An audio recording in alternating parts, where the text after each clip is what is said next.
श्री राधा कृष्णाय नमो नमः। आप सभी प्रभु भक्तों को मेरा सादर प्रणाम। आज मैं आपके सम्मुख भगवान श्री कृष्ण के उस परम दिव्य लीला को प्रकट करने का कथा के माध्यम से प्रयास कर रहा हूँ, जिसे सुनकर आपका भाव विभोर होना निश्चित है। प्रियतम जी मेरे सारे अवगुणों और अपराधों को क्षमा करें और शक्ति बुद्धि दे, जिससे मैं आप सभी को इस दिव्य लीला का वृत्तांत पढ़कर सुना सकूं। यह लीला योगियों, ध्यानिष्ठ साधक, मुनि, उच्च भक्त, देवी देवता सबके लिए दुर्लभ है, क्योंकि यह कथा उस मंगल बेला की है जहां भगवान गोविंद अपने प्राण वल्लभा श्री राधा के साथ विवाह संपूर्ण करते हैं, जिसमें पुरोहित और कन्यादान करने के लिए पिता का पात्र स्वयं लोक रचयिता श्री ब्रह्मा जी करते हैं। कथा पढ़ते क्षण कई बार मेरे नेत्रों से अश्रु निकल पड़े और कंठ भी सूख गए थे, क्योंकि उस भाव की कल्पना मात्र से मुझे अति हर्ष और रोमांच की प्राप्ति किसी ज्वालामुखी के विस्फोट के समान हुई। संभवतः कथा पढ़ते क्षण अगर भाव में आकर मुझसे कोई त्रुटि और अपराध हो जाए या शब्द उच्चारण में कमी रह जाए तो मूढ़ अज्ञानी जानकर क्षमा कर दे। यह कथा श्री राधा कृष्ण विवाह का तीसरा और अंतिम अध्याय है, जहां पहले 2 अध्याय में मैंने आप सभी के सम्मुख बताया था कि किस प्रकार नंद जी को भांडीर वन में श्री राधा के प्रथम बार दिव्य दर्शन होते हैं और वे शिशु श्री कृष्ण को उन्हें सौंप देते हैं। शिशु श्री कृष्ण को पाकर राधा जी परम प्रसन्न होती हैं और उन्हें पश्चात रास मंडल पर किशोर अवस्था में भगवान श्री कृष्ण के दर्शन होते हैं। तत्पश्चात श्री राधा कृष्ण का परस्पर प्रेम संवाद होता है, जहां भगवान श्री कृष्ण राधा नाम के रहस्य को प्रकट करते हैं और प्रिया जी अपने प्रभु से प्रेम वार्तालाप करती है, और फिर ब्रह्मा जी वहां प्रकट होते हुए राधा माधव की स्तुति करते हैं और विधि पूर्वक विवाह संपन्न करते हैं। प्रयास करें कि पूरी कथा एक बार में एकांत में पूरे लगन निष्ठा से सुने। मुझे पूर्ण विश्वास है कि आपका भी मुख खिल उठेगा और हृदय भाव विभोर हो जाएगा और संभवतः अश्रु भी निकल आएंगे। तो यह कथा का तीसरा अध्याय कुछ इस प्रकार से है। इसी बीच ब्रह्मा श्री हरि के सामने आए। उनके हाथों में माला और कमंडलू शोभा पा रहा था। चारों मुखों पर मंद मुस्कान खेल रही थी। निकट जाकर उन्होंने श्री कृष्ण को नमस्कार किया और आगम के अनुसार उनकी स्तुति की। उस समय उनके नेत्रों से आंसू झर रहे थे, संपूर्ण अंगों में रोमांच हो आया था और भक्ति भाव से उनका मस्तक झुका हुआ था। स्तुति और नमस्कार करके जगदाता ब्रह्मा श्री हरि के और निकट गए। उन्होंने अपने प्रभु को भक्ति भाव से पुनः प्रणाम किया। फिर वे श्री राधा के समीप गए और माता के चरण कमल में मस्तक रखकर उन्होंने भक्ति भाव से नमस्कार किया। शीघ्रतापूर्वक माता राधिका ने चरणारविंदों को अपनी जटाजाल से वेष्टित करके ब्रह्मा जी ने कमंडलू के जल से प्रसन्नतापूर्वक उनका प्रक्षालन किया। फिर दोनों हाथ जोड़कर वे आगम के अनुसार श्री राधा की स्तुति करने लगे।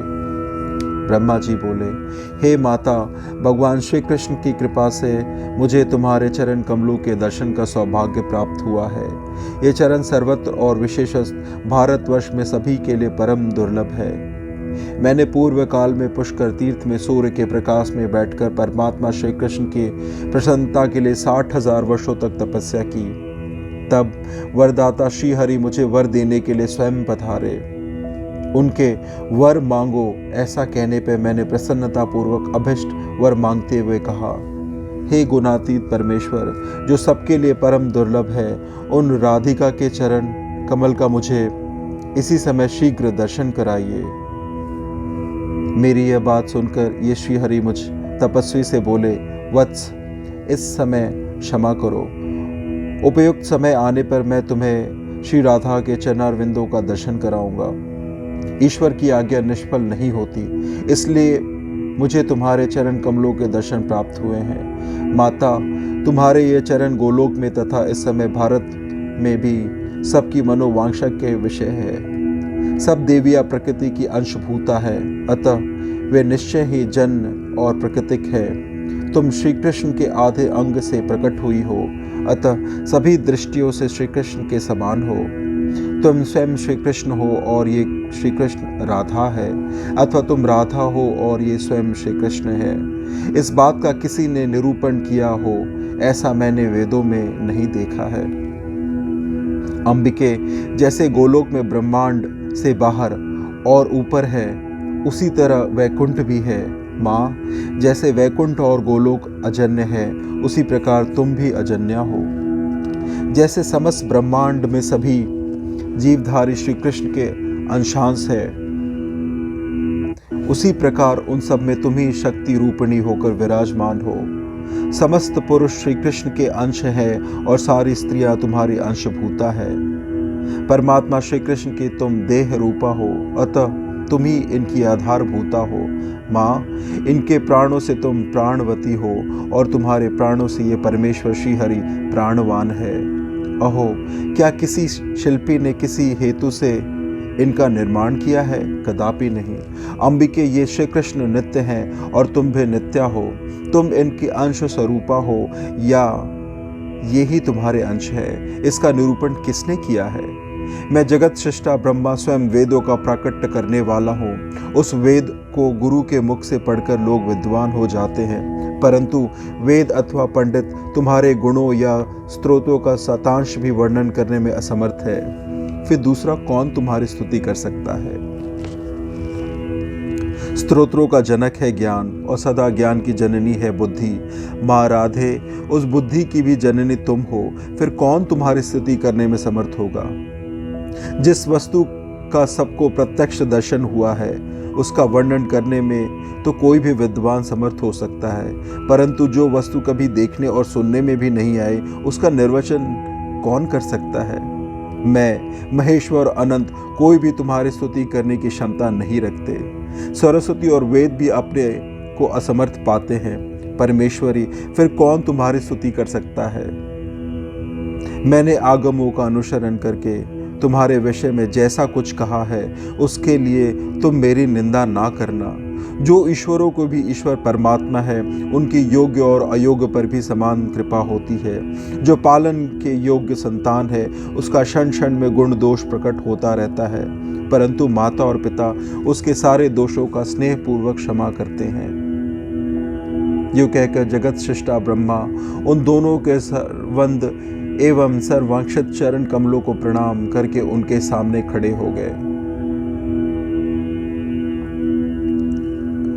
भगवान नारायण कहते हैं, ब्रह्मा जी की स्तुति सुनकर श्री राधा ने उनसे कहा, विधात, तुम्हारे मन में जो अभिष्ट हो वो वर मांग लो। राधिका की बात सुनकर जगत सृष्टा ब्रह्मा ने उनसे कहा, माँ, तुम दोनों के चरण कमलों की भक्ति ही मेरा अभिष्ट वर है, उसे ही मुझे दो।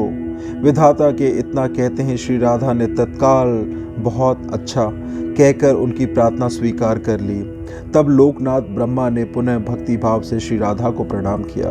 उस समय उन्होंने श्री राधा और श्री कृष्ण के बीच में अग्नि की स्थापना करके उसे प्रज्वलित किया। फिर श्री हरि के स्मरण पूर्वक विधाता ने विधि से उस अग्नि में आहुति डाली। इसके बाद श्री कृष्ण पुष्प सैया से उठकर अग्नि के समीप आए। फिर ब्रह्मा जी की बताई हुई विधि से उन्होंने स्वयं हवन किया। तत्पश्चात श्री कृष्ण और राधा को प्रणाम करके ब्रह्मा जी ने स्वयं पिता के कर्तव्य का पालन करते हुए उन दोनों से कौतुक कराए और 7 बार अग्निदेव की परिक्रमा करवाई। इसके बाद राधा से अग्नि की परिक्रमा करवाकर श्री कृष्ण को प्रणाम करा के राधा को उनके पास बिठाया। फिर श्री कृष्ण से राधा का हाथ ग्रहण कराया और माधव से 7 वैदिक मंत्र पढ़वाए। तत्पश्चात वेदज्ञ विधाता श्री हरि के वक्षस्थल पर राधिका का हाथ रखवाकर राधा के पृष्ठ देश में श्री कृष्ण का हाथ रखवाया और राधा से 3 वैदिक मंत्रों का पाठ करवाया। तदंतर ब्रह्मा ने परिजात के पुष्पों की अंजनु लंबिनी माला श्री राधा के हाथ से श्री कृष्ण के गले में डलवाई। तत्पश्चात कमल जन्वा विधाता ने पुनः श्री राधा और श्री कृष्ण को प्रणाम करके श्री हरि के हाथ से श्री राधा के कंठ में मनोहर माला डलवाई। फिर श्री कृष्ण को बैठाया और उनके वाम पार्षद में मंद मन मुस्कुराती हुई श्री कृष्ण हृदय राधा को भी बैठाया। इसके बाद उन दोनों से हाथ जुड़वाकर 5 वैदिक मंत्र पढ़वाए। तत्पश्चात विधाता ने पुनः श्री कृष्ण को प्रणाम करके जैसा पिता अपनी पुत्री का दान करता है उसी प्रकार राधिका को उनके हाथ में सौंप दिया और भक्ति भाव से वे श्री कृष्ण के सामने खड़े हो गए। इसी बीच में आनंदित और पुलकित हुए देवगण दुंदुभी, आनक और मुरज आदि बाजा बजाने लगे। विवाह मंडप के पास परिजात के फूलों की वर्षा होने लगी। श्रेष्ठ गंधर्वों ने गीत गाए और झुंड की झुंड अप्सराएं नृत्य करने लगी। ब्रह्मा जी ने श्रीहरि की स्तुति की और मुस्कुराते हुए उनसे कहा, आप दोनों के चरण कमलों में मेरी भक्ति बढ़े, यही मुझे दक्षिणा दीजिए। ब्रह्मा जी की बात सुनकर स्वयं श्रीहरि उनसे कहे, ब्राह्मण, मेरे चरण कमलों में तुम्हारी सुदृढ़ भक्ति हो, अब तुम अपने स्थान को जाओ, तुम्हारा कल्याण होगा, इसमें संशय नहीं है। वत्स, मैंने जो कार्य तुम्हारे जिम्मे लगाया उसका मेरी आज्ञा के अनुसार पालन करो। मुने, श्री कृष्ण का यह आदेश सुनकर जगत विधाता ब्रह्मा श्री राधा कृष्ण को प्रणाम करके प्रसन्नता पूर्वक अपने लोक को चले गए। ब्रह्मा जी के चले जाने पर मुस्कुराती हुई देवी राधिका ने बाकी चितवन से श्रीहरि के मुख की ओर देखा और लज्जा से अपना मुंह ढक लिया। उस समय उनका सर्वांग पुलकित हो उठा था। वे प्रेम वेदना का अनुभव कर रही थी। श्रीहरि को भक्ति भाव से प्रणाम करके श्री राधा उनकी शैया पे गई। वहां चंदन, अगूरी, कस्तूरी और केसर का अंगरांग रखा हुआ था। श्री राधा ने श्री कृष्ण के ललाट में तिलक करके उनके वक्षस्थल में चंदन लगाया। फिर सुधा और मधु से भरा हुआ मनोहर रत्नपात भक्ति पूर्वक श्री हरि के हाथ में दिया। जगदीश्वर श्री कृष्ण ने उस सुधा का पान किया। इसके बाद श्री राधा ने कर्पूर आदि से सुवासित सुरमय तांबूल श्री कृष्ण को दिया। श्री हरि ने उसे सादर भोग लगाया। फिर श्री हरि के दिए हुए सुधा रस का मुस्कुराती हुई श्री राधा ने आस्वादन किया। साथ ही उनके दिए हुए तांबूल को भी श्री हरि के सामने ही खाया। श्री कृष्ण ने प्रसन्नता पूर्वक अपना चबाया हुआ पान श्री राधा को दिया। राधा ने बड़ी भक्ति से उसे खाया। उनके मुखारविंद कमल का पान किया। इसके बाद मधुसूदन ने भी श्री राधा से उनका चबाया हुआ पान मांगा, परंतु राधा ने नहीं दिया। वे हंसने लगी और बोली, क्षमा कीजिए। माधव ने राधा के हाथ से रत्नमय दर्पण ले लिया और राधिका ने भी माधव के हाथ से बलपूर्वक उनकी मुरली छीन ली। राधा ने माधव का और माधव ने राधा का मन मोह लिया। प्रेम मिलन के पश्चात राधा ने प्रसन्नता पूर्वक परमात्मा श्री कृष्ण को उनकी मुरली लौटा दी। श्री कृष्ण ने भी राधा को उनका दर्पण और ज्वल क्रीड़ा कमल दे दिया। उनके केशों की सुंदर वेणी बांध दी और भाल देश में सिंदूर का तिलक लगाया। विचित्र पत्र रचना से युक्त सुंदर वेश सवारा। उन्होंने जैसी वेश रचना की थी उसे विश्वकर्मा भी नहीं जानते थे। फिर सखियों की तो बात ही क्या है।